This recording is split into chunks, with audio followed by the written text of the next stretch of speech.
주님께서 여러분과 함께 또한 사세의 영과 함께 요한이 전한 거룩한 복음입니다. 주님 영광 받으소서. 그때 예수님께서 유다인들에게 말씀하셨다. 내가 나 자신을 위하여 증언하면 내 증언은 유효하지 못하다. 그러나 나를 위하여 증언하시는 분이 따로 계시다. 나는 나를 위하여 증언하시는 그분의 증언이 유효하다는 것을 알고 있다. 너희가 요한에게 사람들을 보냈을 때 그는 진리를 증언하였다. 나는 사람의 증언을 필요로 하지 않는다. 그런데도 이러한 말을 하는 것은 너희가 구원을 받게 하려는 것이다. 요한은 타오르며 빛을 내는 등불이었다. 너희는 한때 그 빛 속에서 즐거움을 누리려고 하였다. 그러나 나에게는 요한의 증언보다 더 큰 증언이 있다. 아버지께서 나에게 완수하도록 맡기신 일들이다. 그래서 내가 하고 있는 일들이 나를 위하여 증언한다. 아버지께서 나를 보내셨다는 것이다. 그리고 나를 보내신 아버지께서도 나를 위하여 증언해 주셨다. 너희는 그분의 목소리를 들은 적이 한 번도 없고 그분의 모습을 본 적도 없다.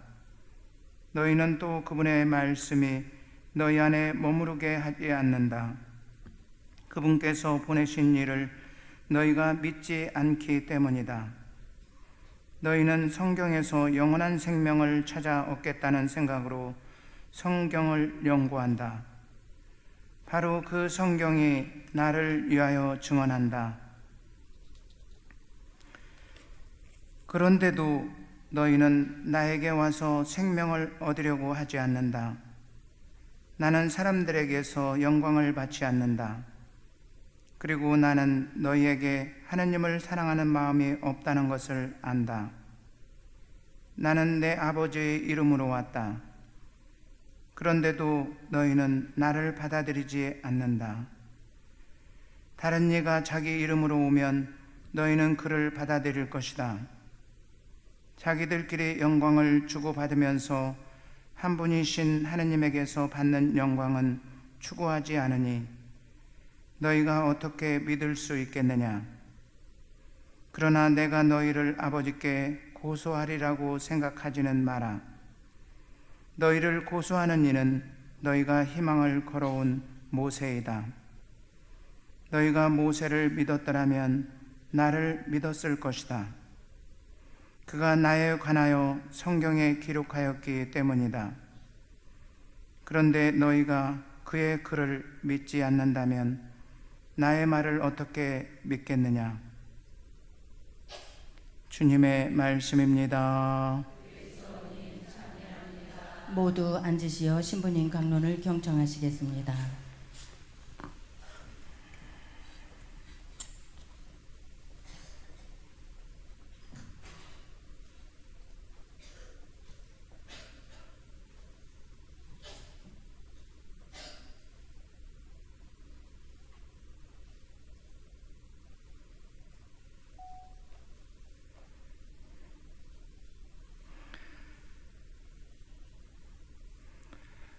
형제 자매 여러분 사랑합니다.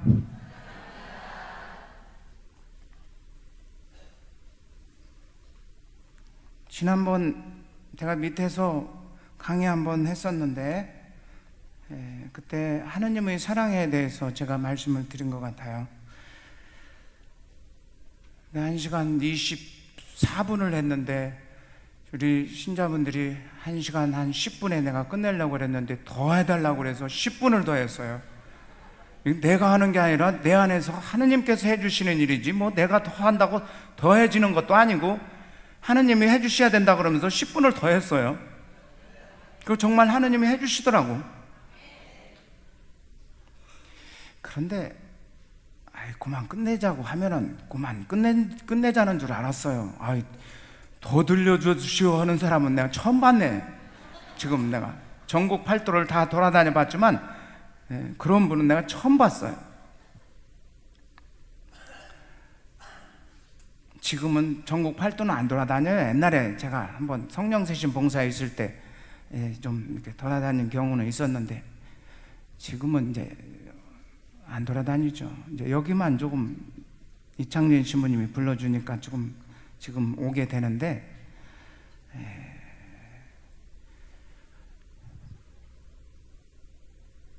하여튼 그건 그렇고, 오늘 제가 드릴 말씀은 하느님 나라에 대해서 좀 말씀을 드릴까 합니다. 이번 이제 사순시기잖아요. 사순시기가 이제 한참 무르익을 때잖아요. 우리는 사순시기 매번마다 시작하면서 하늘나라가 가까이 왔다, 회개하고 복음을 믿어라, 이런 말씀을 들으면서 우리는 시작을 하죠. 죄를 받죠. 회개하고 복을 믿어라 하면서. 예수님은 마르코복음 1장 15절에서 때가 찼다, 하늘나라가 가까이 왔다, 회개하고 복음을 믿어라, 이런 말씀을 하시면서 갈릴레아에 가서 복음을 전파하셨습니다. 예수님이 때가 찼다는 말은 이제 당신이 본격적으로 하느님 나라를 전할 때가 되었다라는 말이죠. 그 당시에 예수님께서는 그런 말을 할 수 있었지만 우리가 말하는 이 때는 어떤 시간적인 관념이 아니고, 이거 시간적으로 이렇게 1초, 2초, 3초, 1시간, 2시간 시계가 지나가는 어떤, 시계가 만들어내는 어떤 연대기상의 이런 흐름적인 이런 시간의 때가 아니고 하느님의 때를 말합니다. 이 예수님이 지금 말씀하시는 때가 찼다는 말은 하느님이 임하실 때가 왔다. 그래서 우리는 언제든지 하느님을 우리가 부르기만 하면, 하느님을 생각하기만 하면 하느님이 나와 함께 해주시니까 우리는 그런 하느님의 때를 언제든지 내가 가질 수가 있어요. 내가 만날 수가 있어요. 그 때를 2000년 전에 예수님께서는 아직 때가 안 됐는데, 당신의 어머니가 포도주를 좀 떨어졌다고 하니까 아직 때가 안 됐는데 왜 나한테 말하느냐, 이렇게 하면서 그 어머니가 눈을 한 번 더 이렇게 흘깃하니까 아유 진짜 때를 좀 앞당겨야 되겠구만 그러면서 앞당겨도 주시고 그랬어요.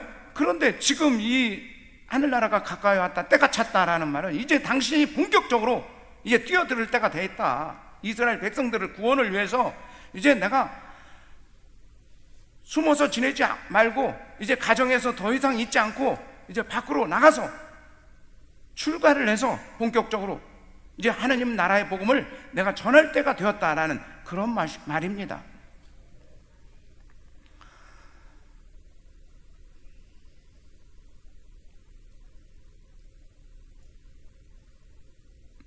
하느님 나라에 대해서 제가 한 달 동안 제가 공부를 했어요.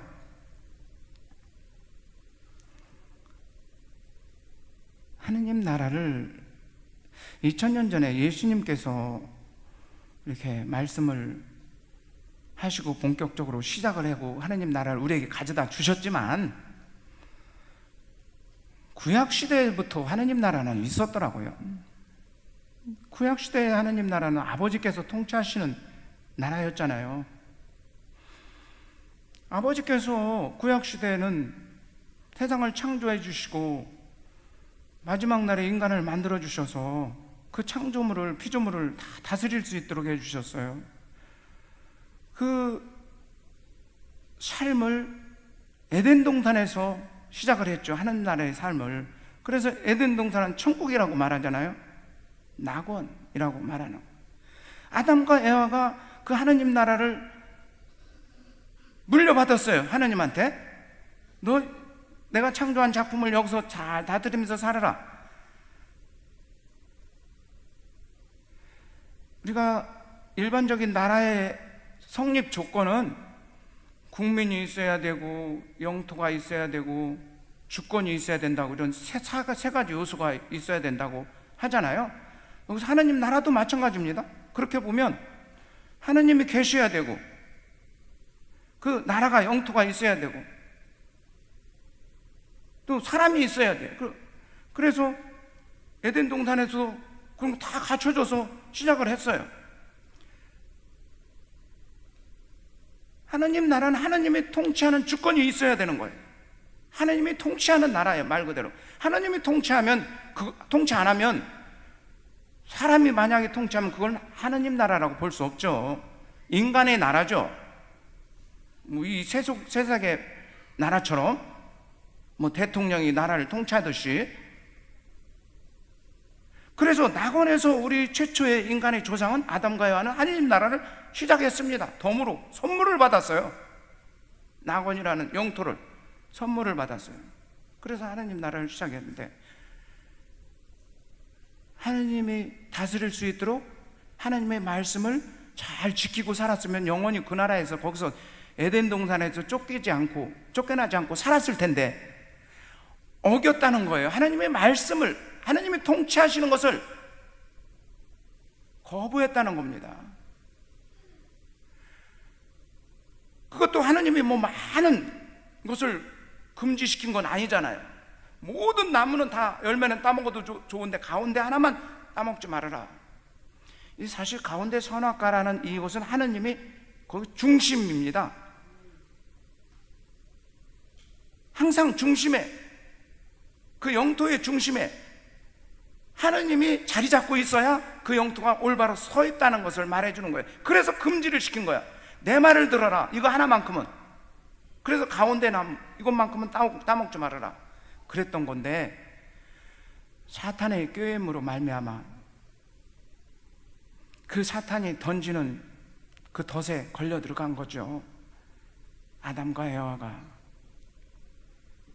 그것을 먹고 하나님과 똑같아진다니까, 또 선과 악을 분별할 수 있다고 하니까, 죽지 않는다고 하니까 더 먹음직스럽게 보였다. 그래서 그걸 먹고 선과 악을 분별할 수 있는 그런 눈이 뜨여가지고 부끄러워서 얼굴을 가리고, 아니 얼굴을 가리는 게 아니라 여기 앞을 가리고 밑을 가리고, 여자는 앞을 가리고 남자는 밑을 가리고 나뭇가지로 가렸다고 그러잖아요. 그 선과 악을 그때부터 분간을 했다. 선과 악은 하느님만이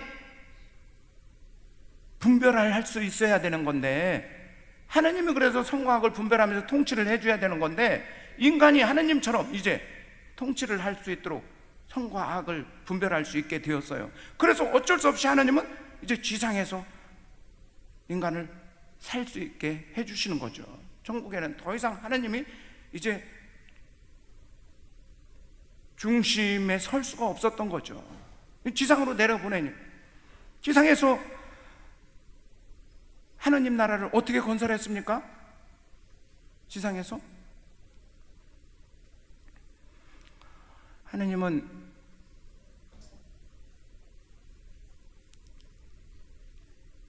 아담과 에와를 가죽 옷을 입혀서 지상에 내려보내서 끊임없이 사랑을 베풀어 주셨잖아요. 그러면서 그 후손들을 또 낳게 하고, 죄를 지면 또 용서해 주고, 죄를 지면 용서해 주고, 끊임없이 그러면서 당신 나라를 어디다, 이 지상이 이렇게 많고 넓은 땅이 있는데 어디다 당신 나라를 건설을 할까 생각하셨어요. 그 당시에 이제 당신의 백성들이 갈대아에서 살고 있을 때, 그 갈대아에서 아브라함을 부르신 거예요. 갈대아 우르 지방에서, 유프라테스 강, 티그리스 강 그 사이에 메소포타미아 지방이라는 그 사이에 살고 있던 그 아브라함을 하나님이 부르셔서, 내가 하느님 나라의 성전을, 근데 낙원에서 쫓겨난 하느님 나라를 다시 가나안 땅으로 복원할 거다. 네가 가나안 땅으로 가서 살아야 되겠다. 아브라함에게 명령을 하시잖아요. 그래서 가나안 땅으로 가서 사시다가 거기서 기근이 들어서 에집트에 가서 또 몇백 년 사시다가 모세를 통해서 또 에집트를 불러내서 다시 가나안 땅으로 오잖아요. 구약의 성전을, 에덴에서 쫓겨난 구약의 하느님 나라를 가나안 땅에서 건설하고 싶었던 겁니다. 하느님이 젖과 꿀이 흐르는 땅이라는 이 가나안 땅에, 진짜 말 그대로 뭐 젖과 꿀이 흘러서 젖과 꿀이 흘렀다는 게 아니고 그만큼 하느님이 은혜를 베풀어 주시는 땅이다. 예? 그런 뜻이겠죠. 그래서 하느님이 왜 하필이면 그 가나안 땅 팔레스티나인 우회로 레바논 시리아, 오른쪽에 요르단, 밑에 에집트, 예? 그래서 저 북동쪽으로 메소포타미아 문명이 유프라테스강, 티그리스강이 있어서 보통 강에 있는 지역은 다 발달이 되잖아요. 문명이, 그 문명이 다 이렇게 발달을 한 사람들이 계속 침략을 할 수밖에 없어요. 외곽으로 더 뻗어 나가려면. 그리고 에집트도 마찬가지, 나일강이 있어서 문명이 발달해서 또 침략을 할 수밖에 없어. 이리 치고 저리 치고 하는 게 가나안 땅이었어. 늘 이런 지역에 하느님이 은혜를 베푸실 때니 걸리 가라는 거예요. 하느님의 은혜는 이 사람들이 편하게 하면 안 된다, 고통스럽게 해야 하느님을 부르짖고 산다는 것을 하느님은 벌써 아셨어요. 그래서 가나안 땅에 이쪽으로도 치고 저쪽으로 치고 그냥 전쟁만 일으키는 그런 지역에 한시도 이민족들이 침투해서 편안할 날이 없는 그런 요새 그런 지역에다가 가나안 땅이라고 하면서 하느님은 거기서 당신의 백성을 살게 해주셨다는 겁니다. 그게 하나님의 약속이었어요. 하나님, 당신의 성전을, 당신의 나라를 그 가나안 땅에 건설하고자 하는 그 의미가 바로 이스라엘 백성들이 고통을 받아야 나를 부르짖고 찾게 되고, 그러면 내가 은혜를 주고, 그래서 이스라엘 백성들하고는 내가 계약을 맺어서, 축복의 계약을 맺어서 이들에게 내가 끝까지 내 백성으로 삼으리라. 그러면서 아브라함을 통해서 계속 그 후손들을 통해서 너희 후손들이 하늘의 별처럼 바다의 모래알처럼 그렇게 많게 해주겠다. 너는 나의 백성이다. 내가 이끄는 어디를 가든지 내가 함께하겠다. 이런 언약의 약속을 계속 하느님은 우리 조상의 선조들을 통해서 주셨잖아요. 그래서 결국은 가나안 땅에서 살게 될 때 40년 동안 광야에서 그 많은 고통을 당하면서 수도 없이 많은 사람은 다 죽어나갔고, 끝까지 하나님의 말씀을 따라서 지켰던 사람들은 가나안 땅에 들어가게 만들었잖아요. 그 가나안 땅에 가기 전에 모세를 통해서 하나님은 당신의 말을 잘 들을 수 있도록 지침을 주셨어요. 그 지침이 바로 십계명입니다. 십계명을 돌판에 쓰게 해서 나의 말을 너희들이 지켜야 된다. 지키지 않으면 너희들은 죽는다. 너희들이 살고 싶으면 이 말씀을 지켜라. 돌판에 새겼어요. 돌판에 새겨서 그 백성들은 궤를 짜서 그 안에다 집어넣고 계약궤라는 들고 하나님이 진짜 사시는 것처럼 이 계약궤를 짊어지고 광야의 여정을, 긴 여정을 가게 되는 거죠. 그러면서 밤에는 구름 기둥, 낮에는 구름 기둥, 밤에는 불 기둥으로 하나님이 이 계약궤 위에 이렇게 역사하게 해주셨잖아요. 그래서 이 이민족들을 다 쳐부수고 40년 동안의 그 고초를 겪으면서 가나안 땅에 가서 당신의 나라를 건설하게 해주셨죠. 가나안 땅에 살면서 이제 왕정이 시작되면서 왕들이 또 하느님으로부터 임명을 받잖아요. 하나님은 예언자를 통해서 왕을 임명하게 기름을 부어서 너는 나의 사람이다, 나의 뜻에 따라 통치를 잘 해야 된다. 그래서 왕은 선서를 받았어요. 선서를 했어요. 예언자하고 같이. 예언자는 하나님의 대리자니까 선서를, 나는 하나님의 뜻에 따라서 이 나라 백성을 잘 다스리겠습니다, 이렇게 선서를 했습니다. 그래서 바로 그 왕국은 신정 왕국입니다. 신정 국가가 시작된 거예요. 하나님이 다스리는, 왕을 통해서 다스리는 그런 나라가 시작된 거예요. 그 바로 하나님 나라잖아요.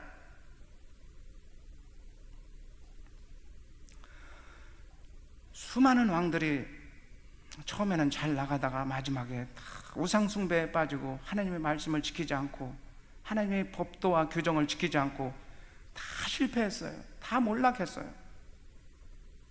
급기야는 이스라엘 백성들이 분열을 했고, 분열도 모자라서 이제 이국 땅으로, 바빌론으로 다 쫓겨나는 신세가 되었잖아요. 그럴 때도 하나님은 많은 예언자들을 보내서 이스라엘 백성들을 다시 구원을 해주시잖아요.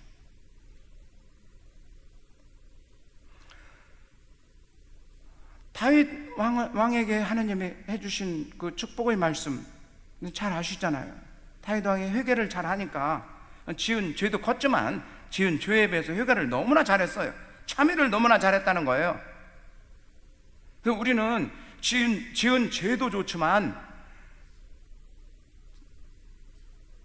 지은 죄에 비해서 우리도 회개를 많이 해야 돼요. 그래야 하나님이 보시기에 좋은 모습입니다.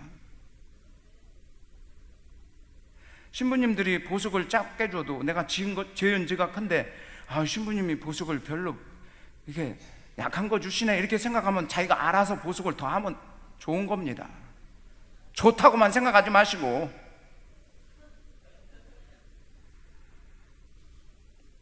나중에 다 남아있는 거예요. 잔벌이라고 그러잖아요. 죄는 많이 졌는데 보석을 조금 하면 벌이 남아있는 거예요.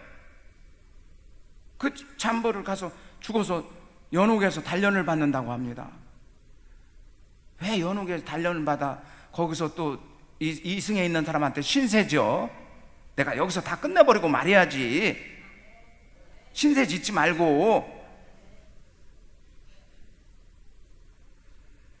그래서 보석은 많이 하는 게 좋습니다. 희생 보석은 누가 시켜서가 아니라 내가 나를 위해서, 또 나를 위해서도 부족하면 내 남편을 위해서, 남편 것까지, 내 아내 것까지, 내 자녀까지, 내 부모님까지 이렇게 내가 하면 얼마나 좋은 모습인지 몰라요. 하나님 보시기에.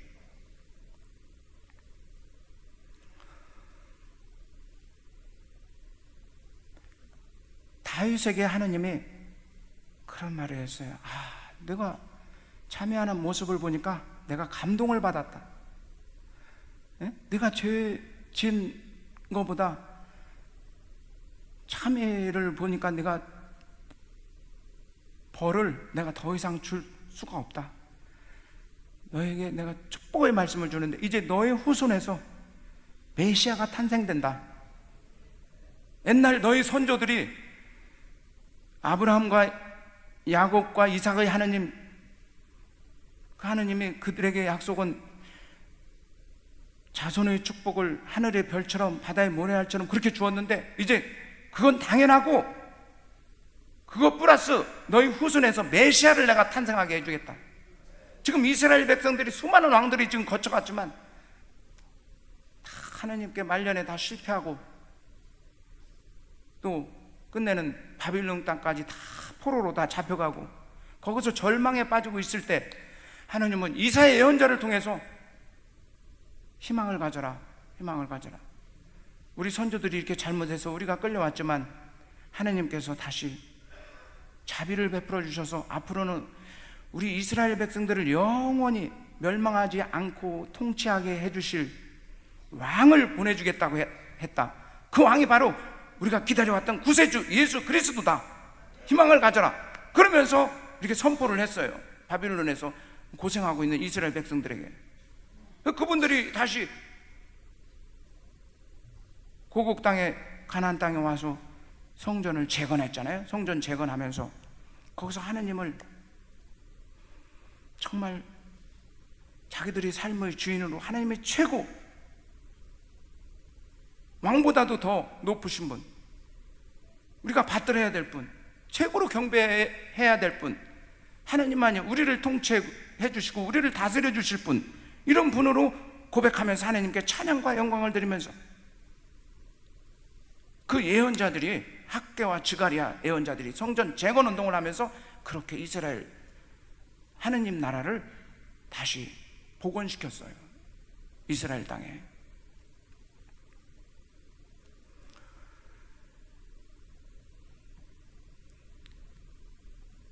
예수님도 신약시대에 이제 그렇게 구약시대의 그 하느님 나라를 완성해 주신 분이죠. 예수님이 바로 구약시대에 아버지께서 보내주시겠다고 약속한, 나는 나다라고 그 말한 그대로, 나는 바로 예수 그리스도라는 그 말이 신약시대에 그대로 실현되었어요. 그래서 신약시대에 그 예수님이 나도 십자가상에 내가 높이 매달리면 너희들이 내가 나임을 알 것이다. 나는 아버지와 하나다. 나는 아버지께서 보내주셔서 왔다. 이런 말씀을 하시면서 이제 예수님이 그 나라를 완성해 나가십니다. 그러면서 우리에게 때가 찼다, 하늘나라가 가까이 왔다, 회개하고 복음을 믿어라, 이런 구원의 메시지를 주신 것입니다. 예수님이 말하는 하느님 나라는 바로 당신 자신이었습니다. 당신 자신을 두고 하는 말이었습니다. 성전 정화에서 예수님이 성전을 막 정화시키면서 유다인들이 이 성전을 짓는데 48년이나 걸렸는데 당신은 어쩌려고 이렇게 다 성전을 다 난장판을 만드냐? 이 성전을 허물어라. 내가 사흘 만에 다시 짓겠다. 복음사가는 여기서 뭐라고 거기 썼냐면, 예수님이 말한 성전은 당신 자신의 몸을 두고 한 말이다, 이렇게 쓰고 있어요.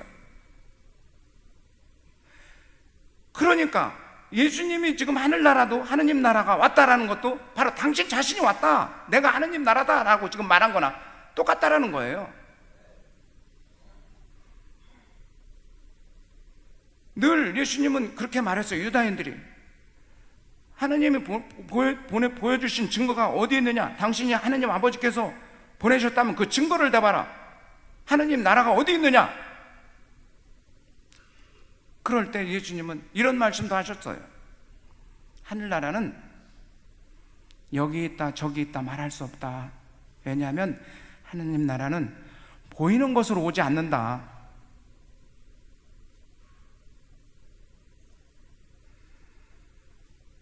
너희 가운데 있다, 이렇게 말했어요. 그러면 어디를 말하는 거죠? 가운데는? 우리 가운데가 어디예요? 마음이잖아요. 마음. 우리 마음에 예수님을 우리가 받아 먹으면 우리 마음에 예수님이 사시잖아요. 그걸 얘기하는 거예요. 그거 늘 너희들 안에 있다. 하느님 나라는 여기 있다 저기 있다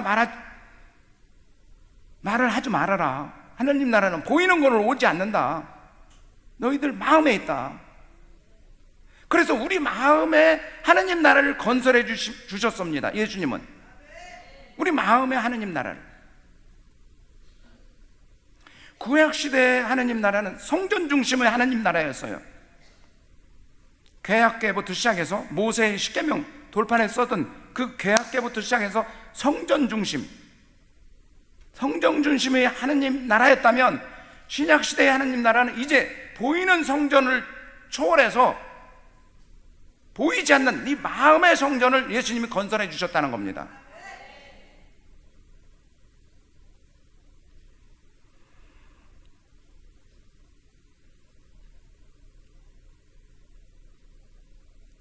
그러면서 예수님은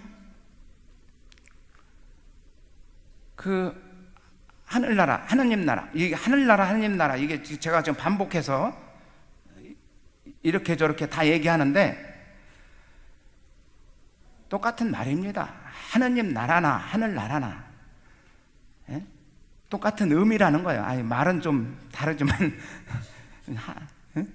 하늘은 두 자고 하느님은 세 자니까 우리말 말은 좀 다르지만 의미는 똑같은 말이라는 거예요. 의미는. 그 마테오 복음에서는 하늘나라라는 표현을 많이 썼고 주로 34번 썼다고 해요. 마테오 복음사가는 하늘나라를, 천국, 하늘나라. 그런데 다른 복음에서는, 다른 공간 복음에서는 다 하느님 나라로 이렇게 이야기하고 있습니다. 그럼 마테오 복음사가는 왜 하늘나라를 얘기했냐? 하느님인 나라라고 얘기하지 못한 이유가 있습니다. 바로 마테오 복음사가는 철저히 유다인들을 위한 복음이었거든요.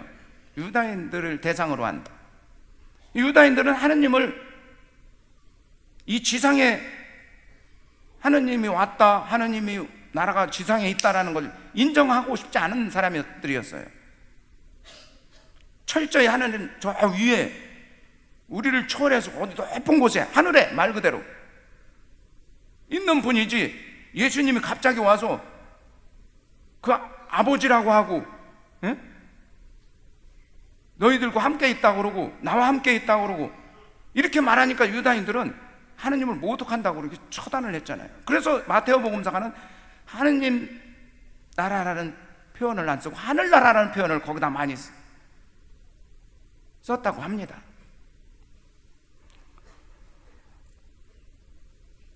의미는 같은 말이에요. 우리가 죽어서 가는 하늘나라도 있어요. 분명 어느 곳에 우리는 갈 거예요. 천국을 들어갈 거예요, 죽어서. 그런데 이미 예수님과 함께 그 하늘나라도 이미 시작됐다는 거예요. 이것을 예수님이 알려주셨어요. 예수님이 당신과 함께 있는 동안은 너희들이 하느님 나라에 와 있다, 이렇게 말씀하셨잖아요. 너희들이 나와 함께 있는 동안에 하느님 나라가 지금 이곳에 있는 것이다 라고 말씀해 주셨어요. 그래서 우리가 예수님과 함께 하면 내 마음에 예수님이 계시면 늘 나는 하느님 나라를 살고 있는 겁니다.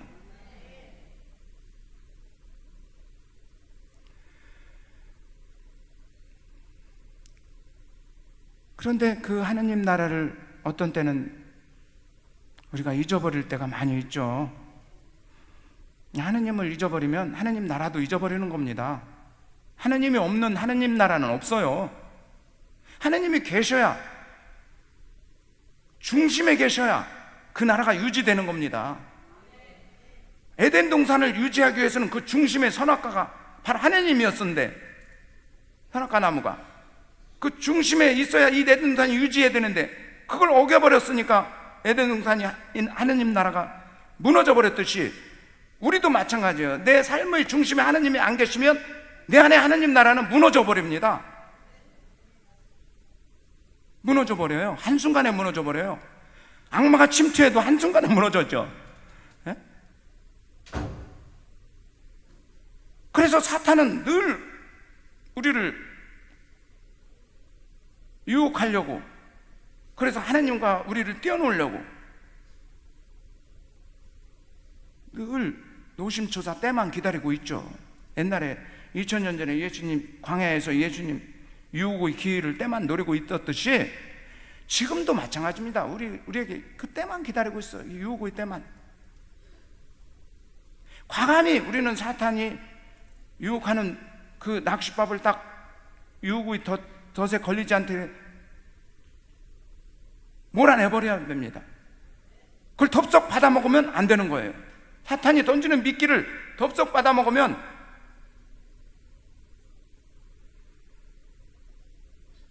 같이 따라와요. 우리가 낚싯대를 덥석 따라오면 덥석 던져가지고 물고기가 딱 물으면 이게 따라오듯이 우리가 사탄이 던지는 미끼를 딱 물잖아요. 그러면 사탄이 따라온다니까. 너하고 살자. 이제 너와 함께 내가 살고 싶었어. 너 예수님 몰아내고 이제 그 자리 내가 차지하겠어. 그러고 온다고요.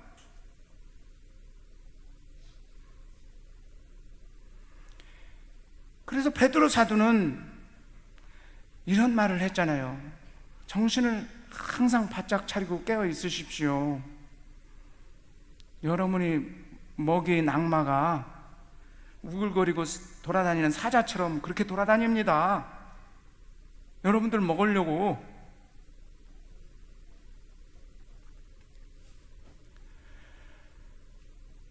우리는 하느님 나라를 소중히 간직해야 됩니다. 그래서 그 나라를 성장시켜야 합니다. 하느님 나라는 이미 왔지만, 예수님과 함께 왔지만, 예수님이 우리에게 선물로 하느님 나라를 주셨지만 완성하지는 않았습니다. 하느님 나라는 아마 지구가 이 종말 때까지 완성되어 가는 과정일 겁니다. 그래서 하느님께서는 지금 내가 종말을 내리면 많은 사람들이 다 구원을 받겠구나, 이럴 때 아마 그 나라를 완성시키면서 종말을 내리실 것입니다. 그러면서 재림하실 겁니다.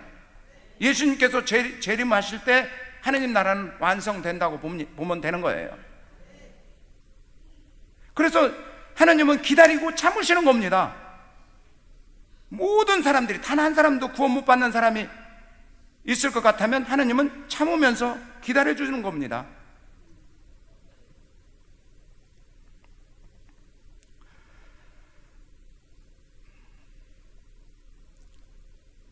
마태오복음 11장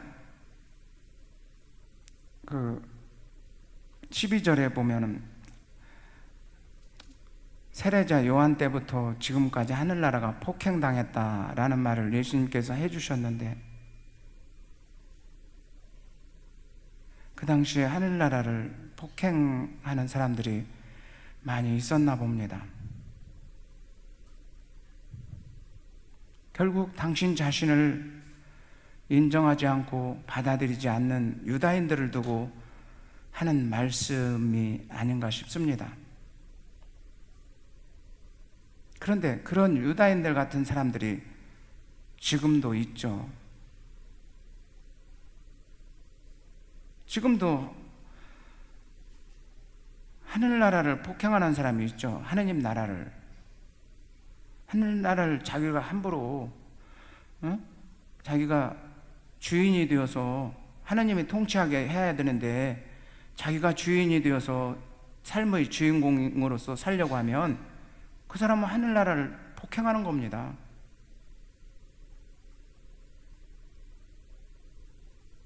하느님이 주인 행세를 하게 맡겨야지.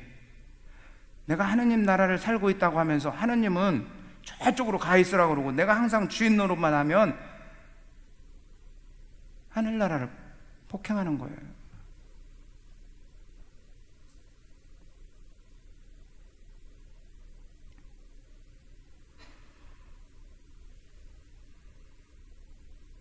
우리는 하느님에 의해서 나의 삶이 바뀌어야 되겠지만,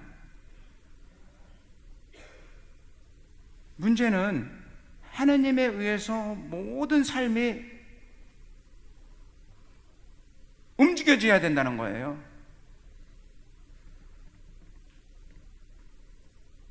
내가 자는 것도 하느님에 의해서 자고, 일어나서 세수하고 밥 먹는 것도 하느님에 의해서 하고, 직장에 출근하는 것도 하느님에 의해서 출근하고, 직장에서 일하는 것도 하느님에 의해서 그 일을 해야 되고, 모든 것을 다 하느님 중심으로 살아갈 때 내 안에 하느님 나라가 성장되는 거고, 내 안에 하느님 나라가 온전히 유지되는 겁니다. 하나님을 그래서 내 안에 중심으로 모셔야 돼요. 항상 첫째 자리로 생각하고 말하고 행동하고 하는 모든 것들을 중심 속에 하느님이 있어야 되는 거예요.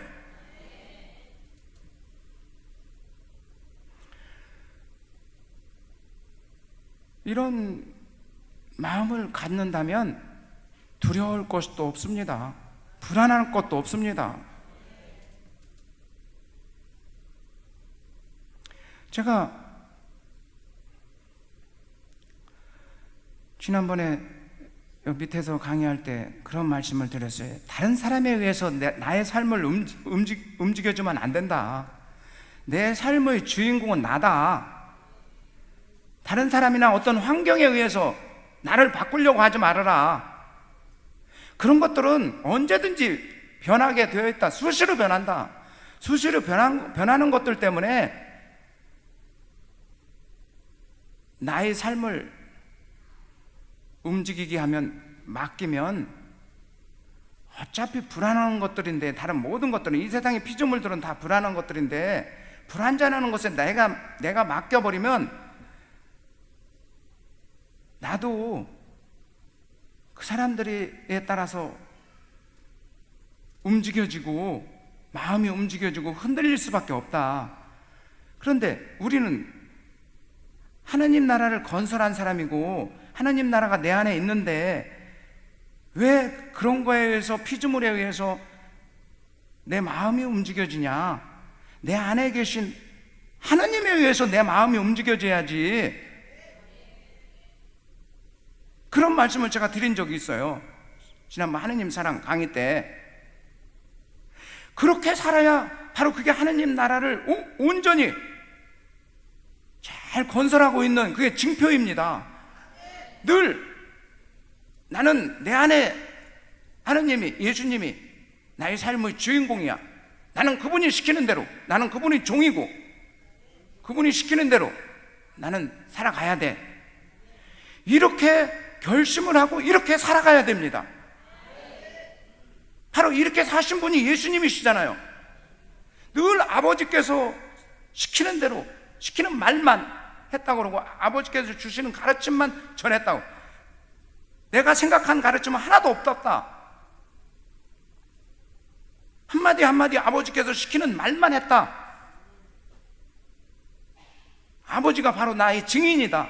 유다인들에게 이렇게 말했잖아요. 오늘 복음에서도 아버지께서 나를 증거해 주신다.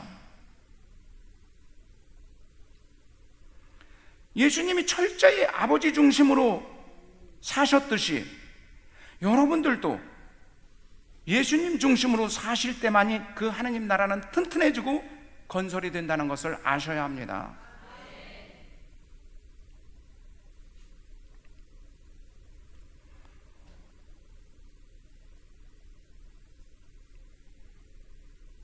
우리가 예수님 중심으로 말하고 생각하고 사는 것은 그래서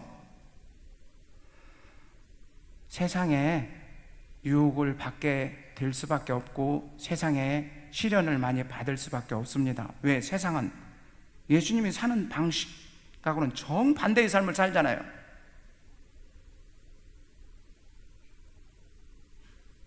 그래서 세상의 악마와 부딪힐 수밖에 없는 거예요. 세상은 유혹에 시련을 당할 수밖에 없는 거예요. 우리가 예수님 중심으로 살려고 하다 보면 당연히 그런 유혹과 시련에 대적할 수밖에 없어요. 그런데 그것을 끊으려고 노력을 하면서 살아야 돼요. 뭐 한순간에 다 못 끊어지겠지만 끊임없이 나의 삶을 나는 예수님 중심으로 살아야 돼. 내 안에 예수님이 계셔. 내 안에 하느님 나라가 있어. 이 나라를 키워야 돼. 이 나라를 성장시켜야 돼. 이런 마음으로 늘 결심하면서 살아가야 합니다. 그래서 내가 손해보고 내가 억울한 일을 당하고 내가 누명을 쓰고 이렇게 해도 이것을 좋아해야 돼요. 아, 예수님도 그랬지. 아, 예수님이 당한 거면 나는 그래도 아무것도 아니야. 이렇게 마음을 먹어야 돼요. 그래야 예수님이 건설한 하느님 나라가 점점 완성이 되어 나가는 거죠.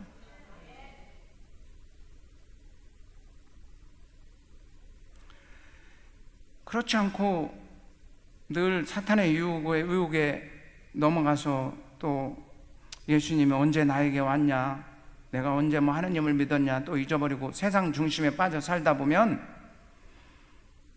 나중에 또 후회를 하게 되어 있어요. 이 사순 시기는 회개하는 시기 아닙니까? 그런 거에 대해서 늘 후회하고 회개하고.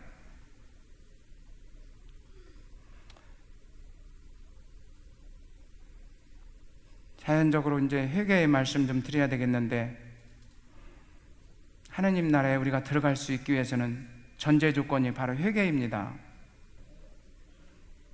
우리가 죄를 짓고 하느님 나라를 이탈했잖아요.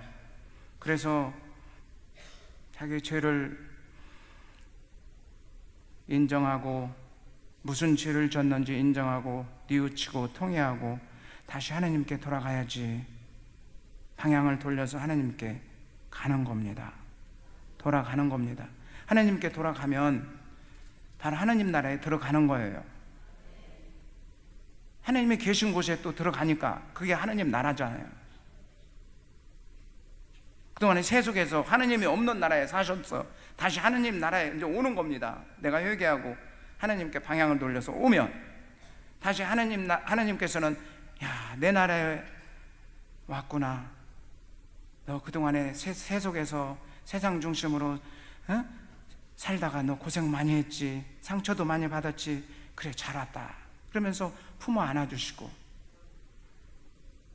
바로 예수님이 들려주신 그 비유처럼, 탕자의 비유처럼 작은 아들이 그냥 방탕하고 다 재산을 다 탕진하고 돌아왔는데 재산 쓰느라고 수고 많이 했다. 그러면서 잔치를 베풀어 주자니 그 아버지가.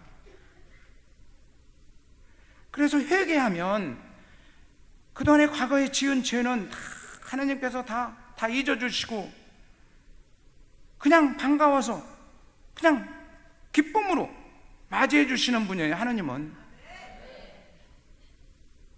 내가 이렇게 큰 죄를 졌는데 내가 어떻게 이걸 청산하고 뉘우치고 그럴 수 있겠나? 내가 이렇게 뉘우치면 하나님께서 용서해 주실까? 이렇게 의심을 가지면 안 됩니다. 아무리 큰 죄를 졌어도 하나님의 자비에 비해서는 그 죄가 큰 게 아니에요. 죄보다 우리 인간들이 짓는 죄가 얼마나 큰지 모르겠지만 아니 지구상의 종말 때까지 이 태어나서 살다가 짓는 모든 사람들의 죄를 다 합해도 예수님이 십자가상의 그 공로하고 비교해보면 아무것도 아니라는 거예요. 그 죄들은 예수 그리스도의 십자가의 공로가 더 크다는 얘기예요. 그래서 예수님이 당신이 우리를 대신해서 십자가상에 지금도 매달려서 죽으시는 그런 사순식이잖아요. 이런 사순식의 십자가 하나만 바라봐도 내 죄는 다 깨끗이 사라지고 없어진다는 겁니다. 그래서 이 사순시기가 은혜의 시기라는 겁니다. 은혜가 철철철철 흘러넘치는 이런 시기라는 거죠.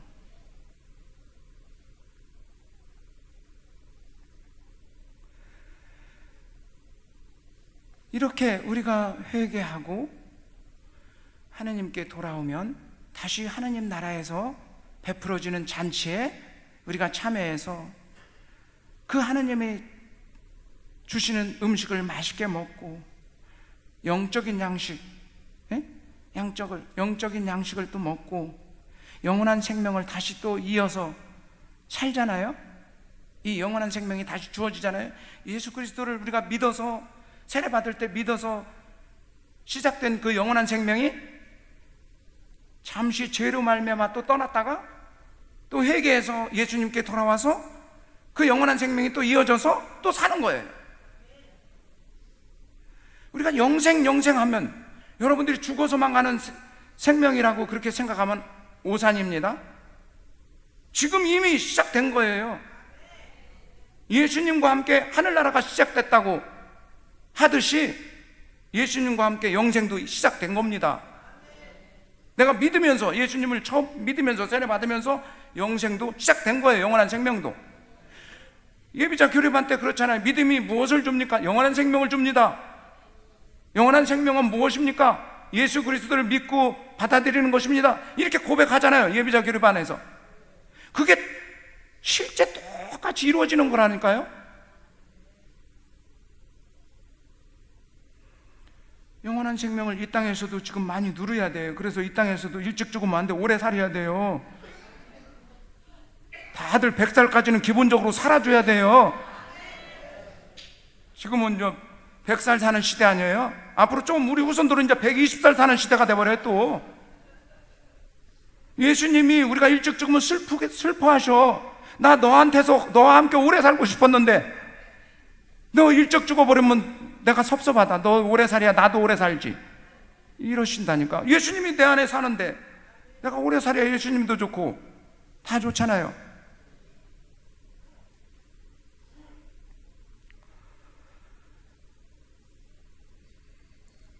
하느님 나라는 우리에게 예수님이 주시는 무상의 은혜입니다. 무조건적으로 베풀어지는 은혜입니다. 그러니까 죄 많이 졌다고 도망치지 마시고, 도망쳐봐야 뭐 얼마나 도망치겠냐마는 다시 또 잡혀서 오는 사람들이 부지기수더라고요. 제가 보니까 잡혀서 오는 사람이 부지기수야. 언제든 오게 돼 있어.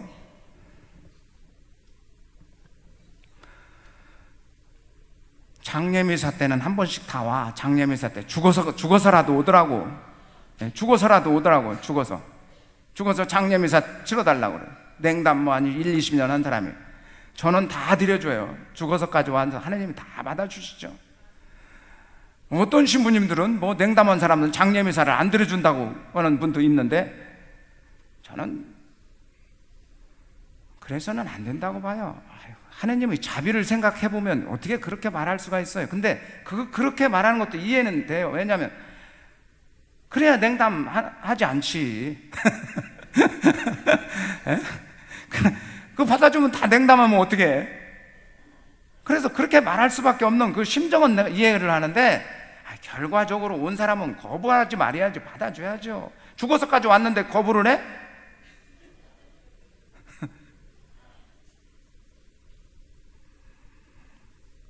이렇게 우리는 하느님 나라에 살다가 죽어서 또 하느님 나라 가는 거예요. 그래서 이 땅에서도 하느님 나라를 행복하게 살아야 돼요. 예수님과 함께 행복하게. 그래서 예수님처럼 살면 우리는 행복한데, 근데 육체는 힘들지 몰라. 예수님처럼 살라니까. 이 세상하고는 거꾸로 살아야 되잖아. 세상의 출세는 물론 뭐 덤으로 하느님께서 세상 것들은 주신다고 했어요. 에? 마태오복음 6장 30절인가 성서 구절을 여기 다 적어왔는데 그냥 안 보고 하려고 그래요. 처음부터 안 보고 했으니까.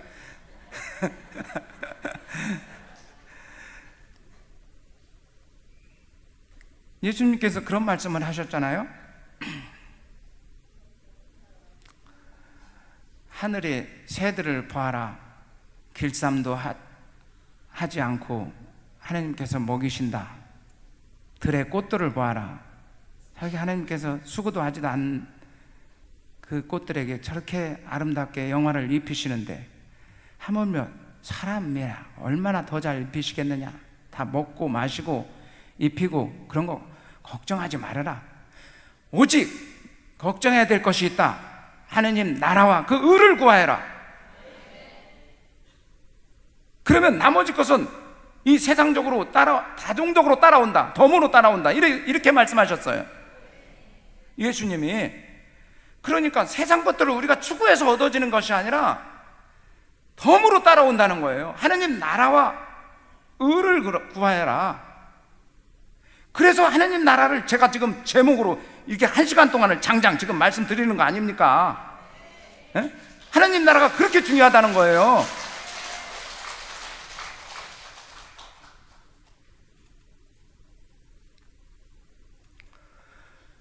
하느님 나라와 의를 구하여라. 하느님 나라는 얘기했고, 의가 뭔지 아십니까? 하느님 나라의 의로움.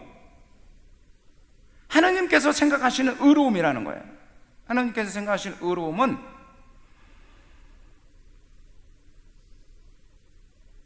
이 두 가지 의미가 신학자들이 있다고 말을 하는데요, 제가 다 말씀드릴게요. 첫 번째는 이 공의,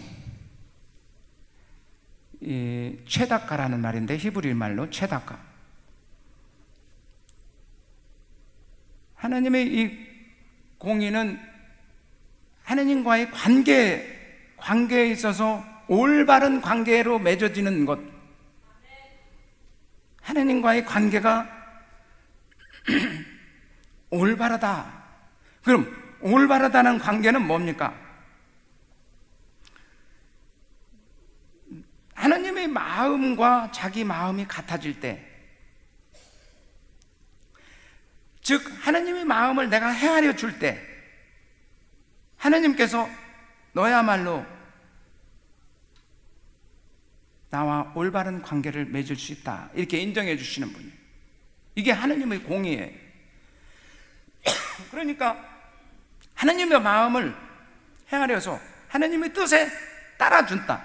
그 하나님의 말씀을 우리가 따를 때 맺어지는 그 관계, 그게 최다카라는 공의의 뜻이라고 합니다. 우리는 무조건적으로 하나님의 뜻에 따르잖아요. 그리고 구약시대 하나님 아버지께서는 무조건적으로 예언자들에게 하나님의 뜻을 따르라, 무조건적으로 그렇게 가르쳤잖아요. 그 하나님의 뜻에 따르지 않는 자는 가차없이 학살을 했어요. 다 왕이 됐든 뭐 개인이 됐든 다 가차없이 다 죽였어요. 무서운 분이시죠. 구약시대 하나님은 정말 무서운 분이십니다. 제가 지난번 강의 때도 그런 말씀을 드렸나 모르겠지만,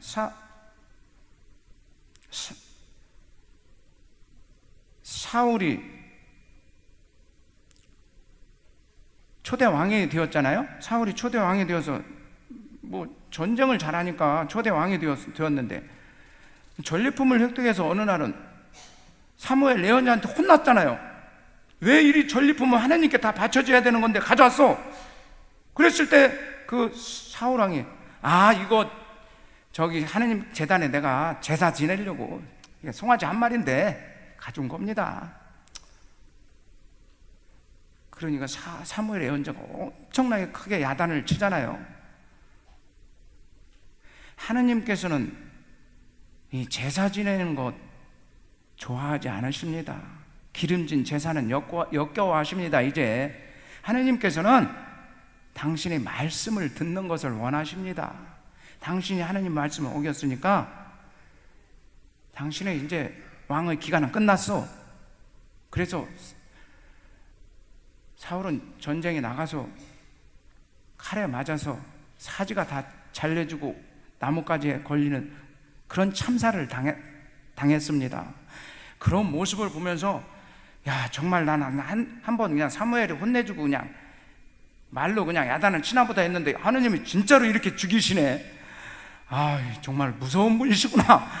그때 제가 신학교에서 성서 공부하면서 처음 그렇게 무서움을 느꼈어요. 구약시대 하나님이 이렇게 무섭나? 이 정도 용서도 안 되나? 수많은 공을 일으켰는데.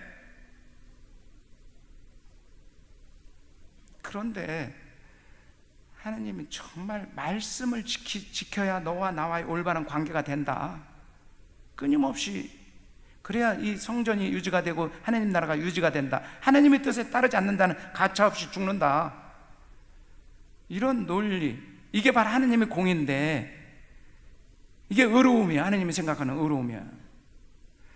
여기다가 두 번째 의로움이 있는데, 이것은 아까는 좀 하나님 무섭게 비춰지는 의로움이죠. 안 따르면 죽고 따르면 받아주고. 두 번째 이 의로움은 자비의 의로움인데요, 용서해 주시는 하나님. 두 번째는, 즉 가난한 사람들을 사랑해 주시고 억울한 사람들에게 억울한 것을 해결해 주시는 분. 예수님께서 2000년 전에 나자렛 회당에서 요르단강에서 세례를 받고 나자렛 당신 회당에서 이사야 예언서의 두루마리를 펼치면서 당신이 사명을 읽었잖아요. 그럴 때 주님께서 나에게 기름을 부으시어 영을 내리셨다. 가난한 사람들에게 기쁜 소식을 선포하고 억울한 사람들에게 자유를 주고 갇힌 자들에게는 해방을 선포하고 또 눈먼 자들에게는 눈을 뜨게 하고 주님의 은혜로운 해를 선포하게 하셨다고 하면서 당신의 사명을 그렇게 말씀을 하셨잖아요. 그러면서 이 자리에서 지금 내가 방금 읽은 이 내용들이 이루어졌다 이렇게 말했어요. 바로 예수님이 그렇게 가난한 사람들, 약자들을 위해서 다 무조건적으로 용서해 주시고 자비를 베풀어 주시고 그들에게 끝까지 사랑을 베풀어 주신 이런 관계를 통해서, 즉 위에서 아랫사람이 그냥 무상적으로 베풀어 주는 그 은혜, 그 은혜의 관계, 그 은혜의 관계 속에서 맺은 의로움, 이 두 번째 두 가지 의로움이 다 있다는 거예요. 그래서 하나님과의 우리 관계는 하나님 나라에 들어가기 위해서는 이 의로운 사람들이 바로 하나님 나라에 들어가기에 합당한 자입니다.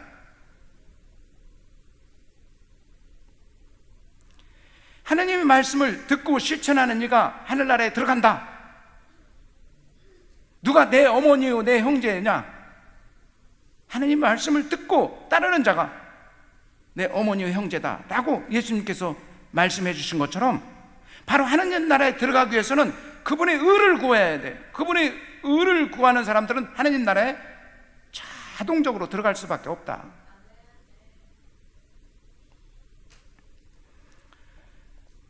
여러분들이 앞으로 이제 신앙생활을 하시면서 죽을 때까지 이런 하나님 나라와 그 의를 구하는 삶을 사셔야 합니다. 하나님과의 늘 관계에서 하나님이 좋아하시는 그 당신의 말씀만 우리가 따라도 지켜도 우리는 하나님과 늘 의로움의 관계로 맺어질 수가 있어요. 아브라함은 믿음으로 그 신앙 때문에 하나님과 올바른 관계를 형성을 해서 믿음으로 의화된 사람이라고 말하잖아요. 아브라함은. 우리도 마찬가지. 내 안에 계신 예수님을 항상 내가 삶의 중심으로 모시고 내가 믿어 의심하지 않을 때, 그분이 나와 함께 계심을 믿어 의심하지 않을 때, 그래야 하나님 나라에 우리는 항상 살 수가 있고 그 나라에서 주어지는 축복을 받을 수가 있는 것입니다.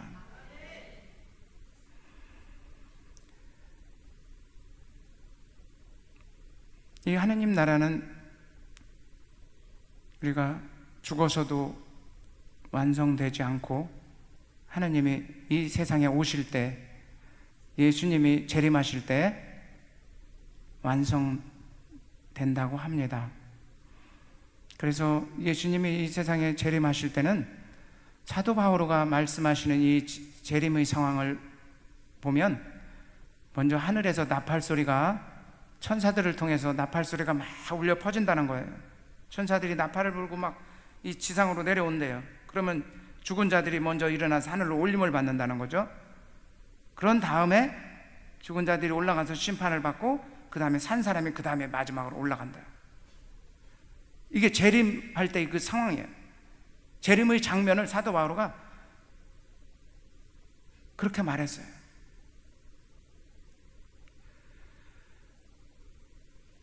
이 하늘나라는 재림 때 가서 완성됩니다. 이제 다 완성이 되는 거예요.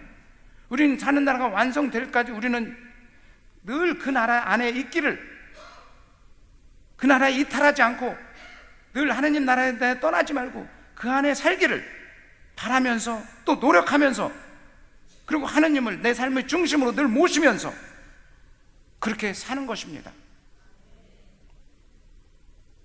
여러분들이 하느님이 여러분들 안에 계시는 것을 믿습니까?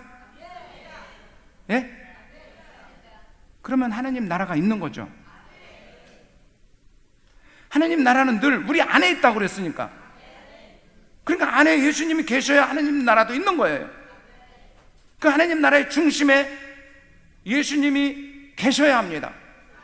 하느님 나라의 중심에 예수님이 안 계시고 세상의 근심 걱정을 주는 악마가 있으면 그건 하느님 나라가 아닙니다. 사탄의 나라입니다.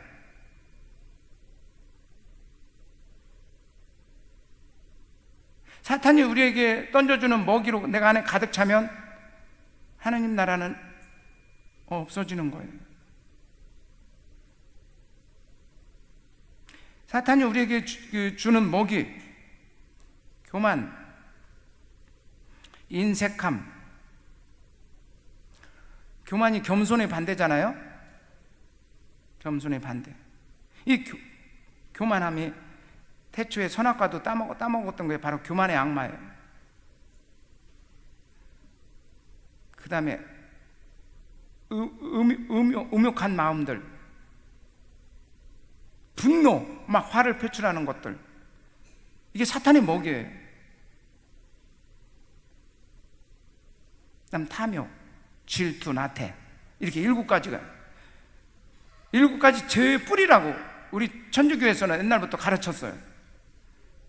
이것이 바로 사탄의 먹잇감들입니다. 이 먹이를 우리에게 자꾸 던져줘요. 그래서 탁 물으면 자기가 따라와서 우리 안에 살아.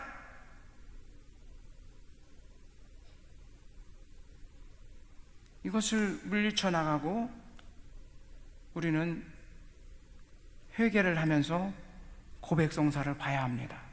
이런 것들이 내 안에 있으면 이게 바로 고백성사 까매예요. 고백성사를 보면서 떠나가게 해야 됩니다. 이 대죄들은 고백성사를 봐야지 떠나가지, 그렇지 않으면 떠나가지 않습니다. 물론 성령 기도에서는 예수 그리스도로 명령한다, 내 안에 있는 어떤 사탄아 물러가라, 이렇게 하면서 기도도 하지만 그런 기도도 자주 자신에게 하면 좋죠. 그렇지만 사제에게 가서 죄의 용서를 받아야 돼요. 그 죄가 남아있는 것까지 다 사제가 용서해 줄 때 그 악마가 떠나가는 거예요. 그래서 영적인 생명이 이어지는 거예요. 영적인 생명이 이어지면 하나님 나라에 이제 다시 복원되는 거죠. 하나님 나라가 내가 사탄의 나라에서 하나님 나라로 다시 복원되는 거예요. 고백성사를 보고 사탄을 다 물리쳐 나갈 때.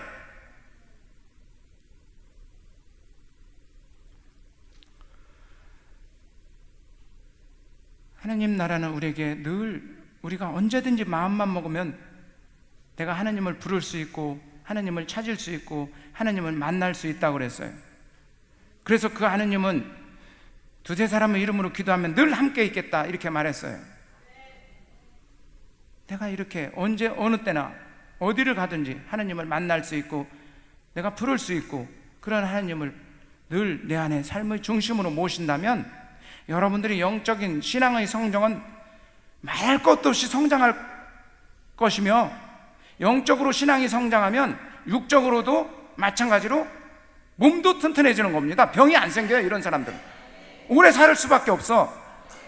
영적으로 성장하면 예수님이 나의 삶의 중심에 오셔서 사시는데 병이 나겠어요? 안 나요. 건강할 수밖에 없는 거예요. 그래서 예수님이 여러분들을 오래오래 살 수 있게 해주신다는 겁니다.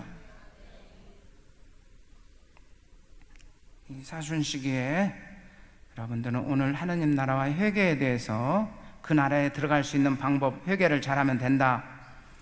또 하느님 나라를 이렇게 늘 우리가 성장시키면 영적으로도 성장할 뿐만 아니라 영적으로 성장하면 육적으로도 건강하게 오래 산다, 이런 말씀을 드렸습니다. 오래오래 사십시오. 네. 계속해서 미사 드리겠습니다.